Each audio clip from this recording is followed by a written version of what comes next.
Movie के शुरुआत में हम एक लड़की को देखते हैं जो शहजादी होती है और वो अपने कमरे के अंदर बेहोश पड़ी होती है। कुछ देर के बाद उसे होश आता है तो उसे पता चलता है कि उसको किसी ने कैद किया हुआ है। तो फिर उसे याद आता है कि कुछ देर पहले उसे किसी ने कोई चीज़ सुंघाई थी जिसकी वजह से वो बेहोश हो गई थी। वो इस कमरे से बाहर निकलने की भी कोशिश करती है लेकिन बाहर नहीं निकल पाती। उसके बाद उसे किसी के आने की आवाज़ सुनाई देती है तो फ़ौरन अपने बेड के ऊपर लेट जाती है और ऐसे नाटक करती है जैसे बेहोश पड़ी है। उसके बाद इस कमरे के अंदर 2 गार्ड आते हैं। उन गार्ड्स में से एक गार्ड इस लड़की के पास आने की कोशिश करता है। जैसे ही वो गार्ड इसके पास आता है ये लड़की फ़ौरन आके खोलती है और उसके ऊपर हमला कर देती है और देखते ही देखते ये लड़की उन दोनों गार्ड को बहुत बुरी तरह मारती है और उसके बाद हमें पता चलता है कि ये लड़की एक फ़ाइटर भी है।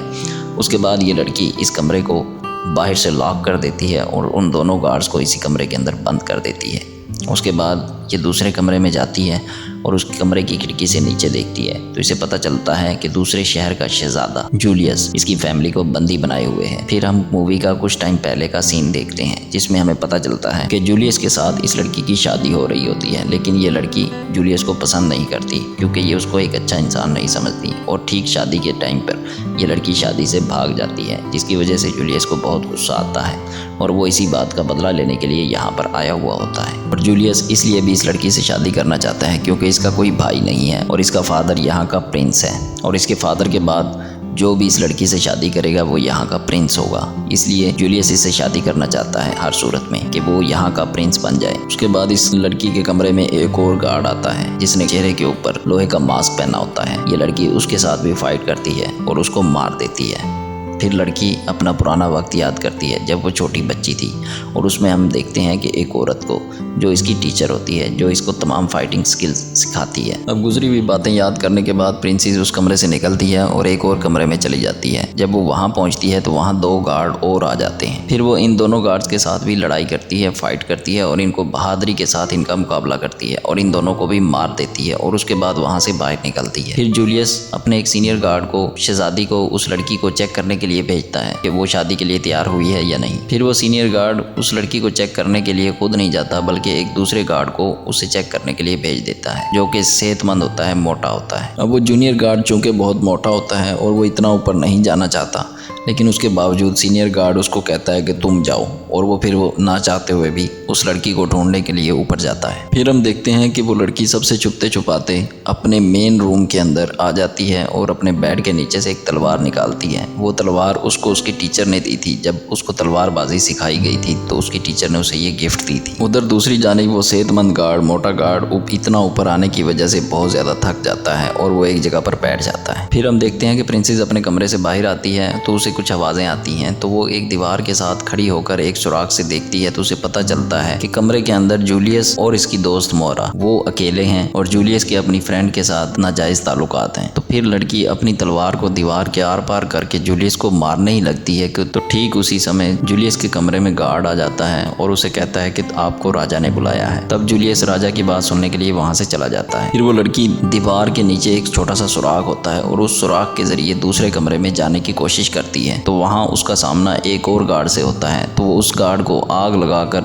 खिड़की से नीचे फेंक देती है। जहाँ उसने उस गार्ड को फेंका था नीचे वहाँ पर जूलियस भी खड़ा हुआ था। फिर वहीं पर वो मोटा गार्ड वापस आता है और आकर बताता है कि मैंने उस लड़की को काफी ढूंढा लेकिन मुझे कहीं नहीं मिली। तो जूलियस सीनियर गार्ड को पकड़ता है और उसके ऊपर काफी गुस्सा करता है और सीनियर गार्ड को कहता है कि जाओ फौरन और पूरे महल की तलाशी लो और देखो वो कहाँ है। ये कहकर जूलियस वहाँ से चला जाता है लेकिन मोरा गार्ड पर शक करना शुरू कर देती है और कहती है कि कोई तो यहाँ पर ऐसा शख्स है जिसको इस महल के सारे रास्तों का पता है। तो सीनियर गार्ड मोरा की इस बात का मजाक बनाने लगता है और हंसना शुरू कर देता है। मजाक बनाने की वजह से मोरा को इस बात पर बहुत गुस्सा आता है और वो अपने हंटर के जरिए सीनियर गार्ड को जख्मी करती है और पकड़ लेती है और उसे काफी बुरी मौत देती है। उसका गला काट देती है क्योंकि उसके हंटर के अंदर ब्लेड लगा हुआ था। सीनियर गार्ड का गला काट दिया था। फिर मोरा तमाम गार्ड्स को हुक्म देती है कि जल्दी जाओ और पूरे महल की तलाशी लो। वो लड़की जो प्रिंसेस है वो भी ऊपर खड़ी हुई ये सब कुछ देख रही होती है और वो प्रिंसेस अपनी जान बचाने के लिए वहाँ से फिर भागने की कोशिश करती है क्योंकि गार्ड्स ऊपर आ रहे थे तलाशी लेने के लिए और फिर एकदम से काफ़ी सारे गार्ड प्रिंसेस के सामने आ जाते हैं और वो उनके साथ फाइट करना शुरू कर देती है और उनमें से काफ़ी गार्ड्स को मार भी देती है और आगे बढ़ती रहती है और देखते ही देखते बहुत सारे गार्ड्स आ जाते हैं और वो अकेली इन सब का मुकाबला कर रही होती है। वो इस लड़ाई में खुद भी काफ़ी जख्मी हो जाती है। फिर वो अपने गले की माला तोड़ती है और उसको ज़मीन पर उसके मोतियों को बखेर देती है। फिर जो गार्ड्स इस प्रिंसेस की तरफ आ रहे होते हैं वो सब उन मोतियों के ऊपर पाँव रखने की वजह से स्लिप हो जाते हैं, गिर जाते हैं। तो वो प्रिंसेस इन सभी गार्ड्स के ऊपर से गुजरती हुई वहाँ से भागने की कोशिश करती है। फिर वो एक गार्ड को पकड़कर छलांग लगा देती है और काफी नीचे गिर जाती है, लेकिन नीचे गिरने की वजह से वो गार्ड तो बुरी तरह जख्मी हो जाता है, लेकिन प्रिंसेस को कुछ ज्यादा चोटें नहीं लगती। तभी वो खिड़की से बाहर एक काफी लंबा लटका हुआ कपड़ा देखती है। फिर वो उस कपड़े को पकड़कर नीचे की तरफ आना शुरू कर देती है और उसके बाद नीचे एक और कमरे के अंदर वो छलांग लगा देती है। वहाँ वो अपनी मरहम पट्टी करती है और अपने पुराने वक्त को याद करती है, जहाँ हमें पता चलता है कि उसके डैड उसकी शादी उसकी मर्जी के खिलाफ जूलियस से करने वाले थे और वो अपने फादर को कहती है कि मैं जूलियस को बिल्कुल पसंद नहीं करती, मैं इससे शादी नहीं करना चाहती और मेरा तो शौक फाइटर का है कि मैं फाइटर बनना चाहती हूँ। अभी वो पुराने वक्त को सोच ही रही होती है तो उसके कमरे के अंदर कोई आ जाता है। वो होशियार हो जाती है और उसके ऊपर अचानक से हमला करती है। तो उसको पता चलता है कि वो कोई गार्ड नहीं बल्कि उसकी वही टीचर है जिसने उसको तलवारबाजी सिखाई थी। वो अपने टीचर को यहाँ पाकर बहुत खुश हो जाती है और फिर अपनी टीचर से पूछती है कि आप यहाँ क्या कर रही हो, जिस पर वो इस लड़की को कहती है कि मैं तो आपको ढूंढते हुए यहाँ आई हूँ। फिर वो प्रिंसेस अपनी टीचर से पूछती है कि यहाँ पर ये सब कैसे हुआ और यहाँ पर ये चल क्या रहा है। तो फिर लड़की की टीचर उसको बताती है कि एक रात पहले जूलियस यहाँ पर आया था अपने गार्ड्स के साथ और हमारे शहर के ऊपर कब्जा कर लिया। हमारे लोग इसके लिए तैयार नहीं थे, इसलिए हम इनका मुकाबला ना कर सके। ये सुनकर लड़की काफ़ी परेशान हो जाती है और बेहद दुख होता है उस लड़की को, क्योंकि वो समझती है कि इस सब की जिम्मेदार मैं खुद हूँ। मैं ना ही शादी से भागती तो ना ये सब कुछ होता। ये देखकर टीचर उसे समझाती है कि इस वक्त ये परेशान होने का वक्त नहीं है बल्कि ये हौसला करने का वक्त है, सबकी हेल्प करने का वक्त है, जो लोग बंदी हैं उनको छुड़वाने का वक्त। फिर वो टीचर उस लड़की को बताती है कि यहाँ से निकलने का सिर्फ एक ही रास्ता है और वो है पानी वाला रास्ता। उसके बाद ये दोनों वहाँ से निकलती हैं और किचन की तरफ जाती हैं और वहाँ ये देखती हैं कि जूलियस के गार्ड वहाँ पर तबाही मचा रहे हैं और सब लोगों पर जुल्म कर रहे हैं। वो लड़की और उसकी टीचर चुपके चुपके से वहाँ पर आते हैं उस किचन के अंदर और तमाम गार्ड्स के ऊपर हमला कर देते हैं। और फिर देखते ही देखते ये दोनों लड़कियाँ, टीचर और ये लड़की, उन गार्ड्स के ऊपर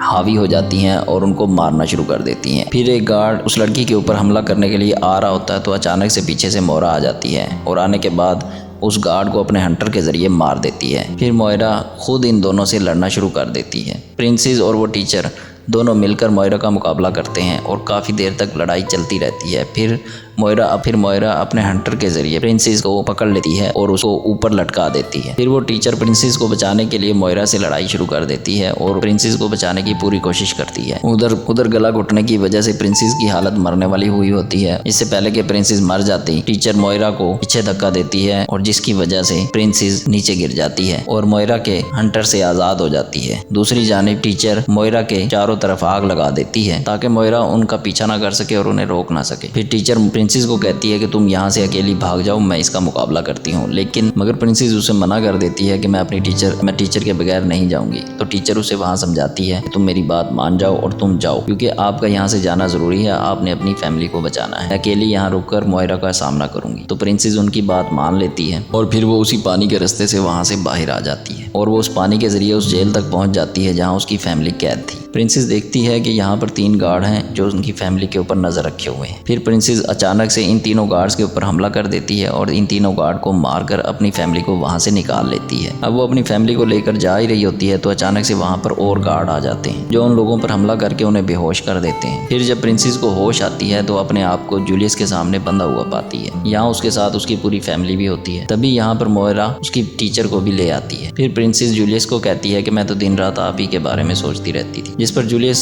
प्रिंसेस से पूछता है कि तुम मेरे बारे में क्या सोचती रहती थी। तो प्रिंसेस कहती है कि मैं रोजाना आपके बारे में आपको अलग अलग तरीके से मारने के तरीके सोचती रहती थी। ये सुनकर जूलियस को बहुत गुस्सा आ जाता है। तो फिर वो कहता है कि मैं प्रिंसेस से नहीं बल्कि उसकी छोटी बहन से शादी करूंगा, क्योंकि ऐसा करने से भी तो मैं राजा बन ही जाऊंगा। तभी जूलियस प्रिंसेस को फिर मारने का हुक्म दे देता है। प्रिंसेस अपनी टीचर को इशारा करती है कि आप मेरी छोटी बहन को लेकर पानी के रास्ते से यहाँ से भाग जाओ। फिर प्रिंसेस वहाँ पर लड़कर सबका ध्यान अपनी तरफ करती है तो उसकी टीचर उसकी छोटी बहन को उठाकर वहाँ से भागना शुरू कर देती है, जिसके बाद गार्ड उठाकर प्रिंसेस को खिड़की से बाहर फेंक देता है और वो जाकर सीधा गहरे पानी में गिरती है। और पानी में जाने के बाद उसको थोड़ी सी देर बाद होश आ जाता है और उसे याद आता है कि उसने अभी अपनी पूरी फैमिली को बचाना है। ये बातें याद आते ही वो अपने आप को सेफ करने के लिए पानी के अंदर ही पड़े एक कांच के टुकड़े से अपने हाथों से बंधी हुई रस्सी को काट देती है और फिर वो पानी से बाहर आ जाती है। उधर जूलियस प्रिंसेस के पेरेंट्स को बेड़ियों से बांधकर एक चर्च में लेकर आता है जूलियस इस चर्च में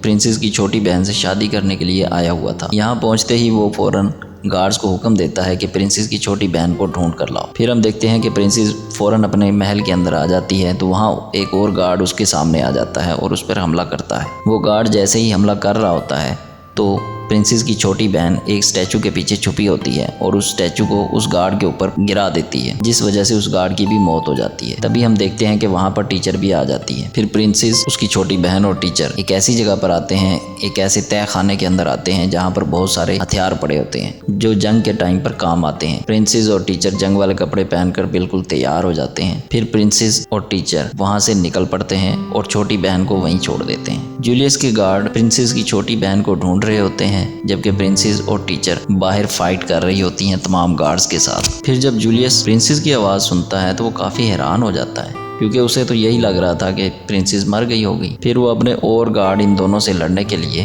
बाहर भेज देता है। उधर प्रिंसेस की छोटी बहन चुपके से चर्च के अंदर आ जाती है, लेकिन तभी जूलियस प्रिंसेस की छोटी बहन को वहाँ पर देख लेता है और पकड़कर फादर के पास ले जाता है शादी करने के लिए। ये देखकर प्रिंसेस काफ़ी परेशान हो जाती है, लेकिन वो दोनों यहाँ रुकती नहीं है बल्कि बहुत ही बहादुरी से तमाम गार्ड्स के साथ मुकाबला कर रही होती हैं और उनको मार रही होती हैं। फिर टीचर कुछ गार्ड को मारने के बाद चर्च के अंदर दाखिल होने की कोशिश करती है। वहाँ पर मोइरा खड़ी होती है कुछ गार्ड लेकर और उसको अंदर जाने से रोकती है, लेकिन टीचर उनके साथ काफ़ी मुकाबला करती है। तभी टीचर के कुछ और साथी भी वहाँ पर लड़ने के लिए पहुँच जाते हैं। अंदर चर्च में भी फिर सब लोग आपस में लड़ रहे होते हैं, जहाँ फिर प्रिंसेस भी अंदर जाने की कोशिश करने लगती है, लेकिन तभी वहाँ पर मोइरा आ जाती है जो प्रिंसेस को रोकने के लिए अपने हंटर से उसको डराने की कोशिश कर रही होती है। उधर चर्च में जूलियस राजा पर यानी प्रिंसेस के फादर पर हमला कर देता है। ये देखकर प्रिंसेस की टीचर उन्हें बचाने की कोशिश करती है और ख़ुद जूलियस से लड़ना शुरू कर देती है, जबकि बाहर प्रिंसेस और मोइरा में भी काफ़ी खतरनाक लड़ाई चल रही होती है। और फिर हम देखते हैं कि प्रिंसेस मोइरा के गले के अंदर उसी का हंटर लपेटकर उसे वहाँ पर लटका देती है और उसको वहाँ पर मार देती है। उसे मारने के बाद प्रिंसेस अंदर जाती है और देखती है कि जूलियस ने उसकी टीचर के ऊपर हमला किया हुआ है, जिसकी वजह से उसकी टीचर काफ़ी जख्मी हो गई होती है। फिर टीचर का एक साथी आता है और टीचर को वहाँ से उठाकर ले जाता है। फिर चर्च के अंदर सिर्फ जूलियस और प्रिंसेस ही बच जाते हैं और फिर इन दोनों के बीच में एक खतरनाक लड़ाई शुरू हो जाती है। फिर जूलियस प्रिंसेस के ऊपर हमला करता है और हमला करते हुए उसे चर्च से बाहर ले आता है और उसको बिल्कुल अपने सामने घुटनों पर बिठा देता है